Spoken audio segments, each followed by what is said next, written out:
Put your heart in your business and your head in your wallet.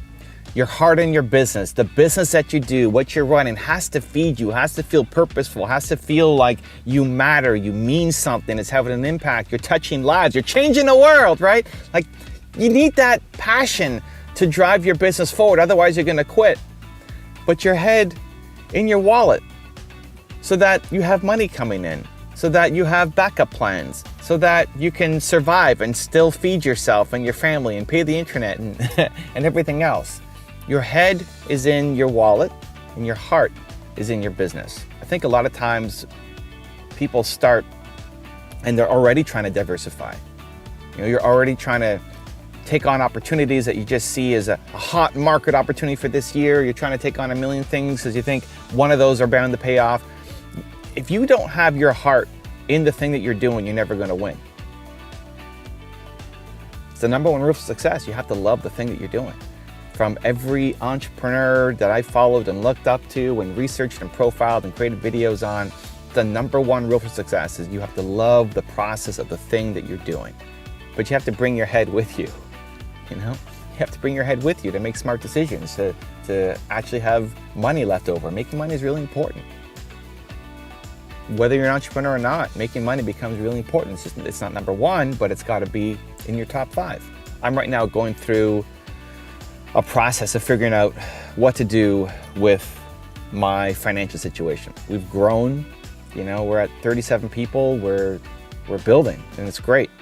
And historically, I've just done my one company, but now I'm in the process of creating a holding company, creating an investment company, and talking to different people around life insurance, investments, real estate.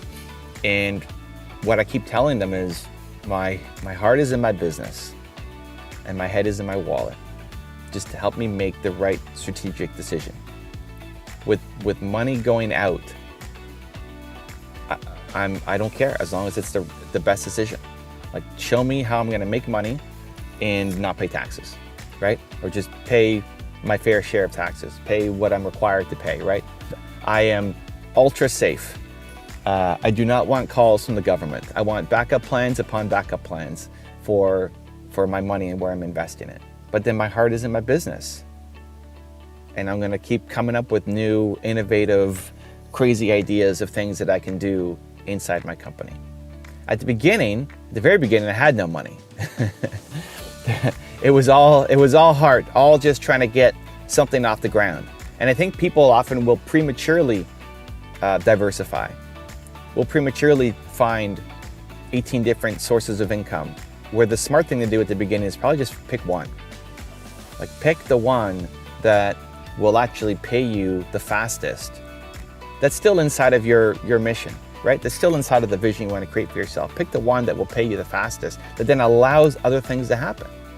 When I'm talking to an entrepreneur and I ask them, you know, what's the vision that you got for yourself? Where do you want to go? What are you trying to create? What's the positive ripple you want to have on the world, right?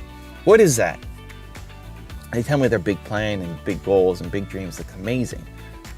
Okay, well, what are you going to do tomorrow? Like, how do we start funding this? Because they're still at a job, or they just started and they're just making ends meet. And I remember being that person. And being too ashamed and embarrassed to ask for help. I'm making $300 a month. Like, that was me. I get it. Okay, so what are you going to do to start building that? And that's where people struggle. That's where people fall down. It's like, what are the next steps?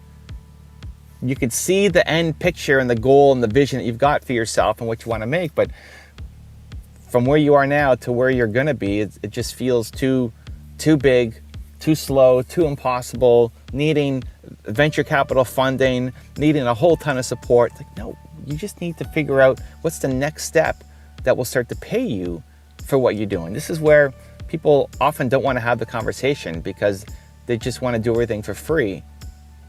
Like, but that's great, but you have to make money doing this so that you can make this your full-time thing, so you can hire a team, so you can expand, so you can have a bigger reach, so you can have a much bigger impact, so you can actually create the world that you want to create. Again, money's not number one, but you have to figure out a way to make money.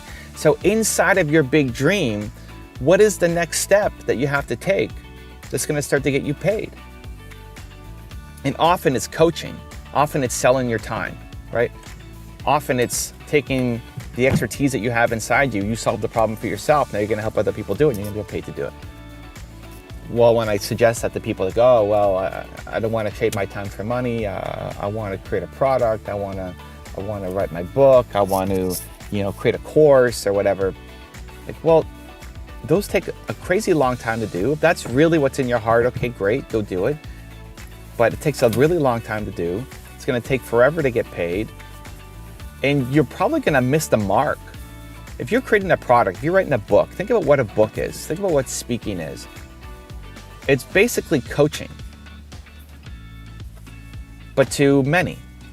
When you're coaching somebody one-on-one, you can see the feedback, you can see what's landing, you can help them, you can see their reaction, you can see where they struggle, you can see what their hold-up is, and then you can bounce with them, you can play with them, you can dance with them to get them to where you need to get them. When you're on stage or when you're doing a book or a program or a course, there's no instant feedback. And so, especially something like a book, you make it and then, a year later it finally comes out and then you start to see feedback. Well, it's too late, right? It's one to many. So how do you get better at that? Well, because you've done so many one-to-ones. If you want to be a great author or a great speaker or create great programs and courses, it's on the back of you doing a lot of one-on-ones. So that you know what the reaction is going to be, you know what the feedback is going to be, you know where the holdups are going to be, you know where the struggles are going to be, you know that, and so you can address it. When I was writing Your One Word, for example, my first book that we did with Penguin, I help people find their one word, the most important core value, and I did it for myself, and then I did it for other people, and I turned it into a book. But before doing that, there was one great example where I had somebody who I was coaching through the process, and my process at the time was go positive. Think about all the positive things that have happened in your life, the positive relationships, your favorite book, your favorite teacher, what you loved about your parents, etc., and then find the common thread. Well, no matter how much he did it, he couldn't find it.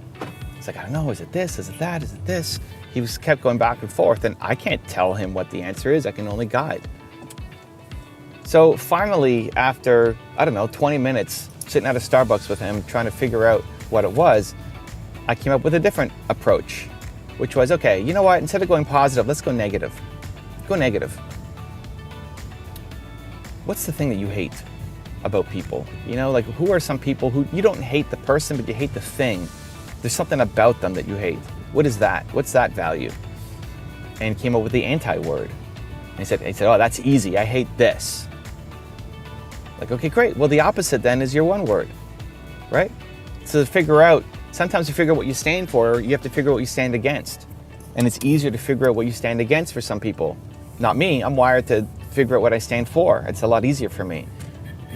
But for some, what they stand against is easier. Okay, great. So in that coaching process, I learned a new tactic. I learned a new way to help somebody get to their one word. And I put that into the book. And that made the book better. And that made my speeches better. And that made my videos better. Because if I only talk to people who are exactly like me, then I have a limited market by definition. And so when you're getting started, doing some kind of service, even though it's not as scalable, does a couple things. It gets you closer to your customer. It gets money coming into your pocket right away. And it starts to build momentum for your business. So then you can go and quit your job or go and hire your first person. You've got momentum you can use now to start to build the company of your dreams. So my head is in my wallet and my heart is in my business. And you've got big dreams for where you want to go. And the immediate priority should be, okay, inside of those big dreams, how can I take some immediate momentum to start getting paid, to start bringing money in? Because as soon as you can justify even just a full-time salary for yourself, as soon as you can start to feel that this thing is working and you can quit your job and start doing this full-time, like you get to that point where you're not buying Lambos and living life huge, but you can support yourself. And now you can go full-time on this thing. And now you can hire your first person, then maybe your second person. When you start to get that momentum in your business, you become unstoppable. And it's all because you took the immediate action on your big idea to turn it into something manageable that can start getting you paid. If you want another Evan Rant video that just might give you the confidence you need, check it out right there next to me. I think you'll enjoy it. Continue to believe, and I'll see you there. The easiest way to know your target customer is to be your target customer. This is one of the biggest mistakes a lot of entrepreneurs make, is you're making products and services for somebody else that you don't understand